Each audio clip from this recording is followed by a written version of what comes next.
এই মানে এত দূর গেট থেকে ঢুকিয়া তো এদিকে আয়া এদিক দিয়ে গেছো চুরি করিবার লেগে ঢুকছো কোনান দিয়া দেখা হচ্ছে কোনান দিয়ে ঢুকছিলা এদিক দিয়ে যায় চুরি করতে ঢুকছো না তো হিয়ানো যায় আনি মোবাইল পাইছো ঘরের ভিতরে ঢুকিয়ে গেছিলে এনে আচ্ছা এটা যেভাবে আছে এইভাবেই নিচ্ছে নিয়ে দায়িত্ব রানিং ওই তারা বাড়ির এখান দিয়ে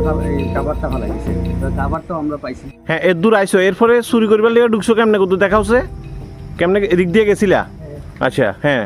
ঢুকো ঢুকে গীতা করছো আমরা একটু দেখি আচ্ছা বড় ঘরে ঢুকে গেছো হ্যাঁ দেখি যাওছে এই বড় ঘরে ঢুকছো ঢুকিয়া টেবিলের উপরে আসিল এইখান থেকে নিয়ে গেছিলা হ্যাঁ আমরা এখানেই দেখছিলাম যে মোবাইলটা চার্জে আসছিল অথচ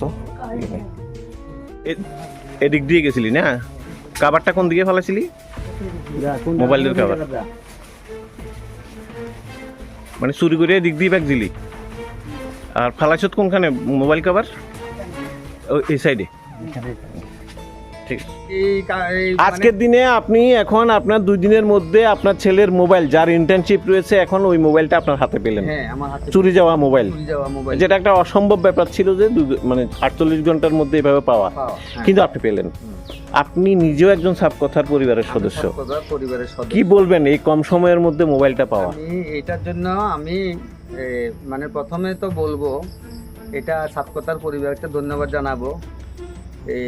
এরপরে আমি প্রথম এইটা খবর জিডি এন্ট্রি করার পরে আমি কলেজ কেয়ারে মোবাইল শপিং সেন্টারে গেলাম গিয়ে আমি ওই আমার কাউন্সিলর মিঠুন দাসকে নিয়ে গেলাম আচ্ছা যাওয়ার পরে ওই লোকটাকে আমি আমার ঘটনাটা জানালাম এবং মোবাইল দোকানে যে রিপেয়ারিং করে হ্যাঁ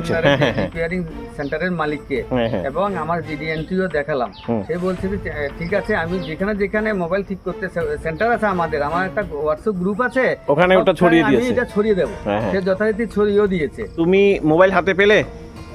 আচ্ছা এখন তোমার তো ইন্টার্নশিপ ছিল তো এখন তোমার কাছে মোটামুটি সবকিছু সুবিধাজনক হবে এখন মোবাইল পাওয়া গেছে এখন সব দিয়ে দেব মোবাইল পাওয়া গেছে এখন তুমি নিশ্চিন্ত কোনো আর অসুবিধা নেই তো তোমার পড়ায় কোনো ক্ষতি হবে না তো অসংখ্য ধন্যবাদ তোমাকে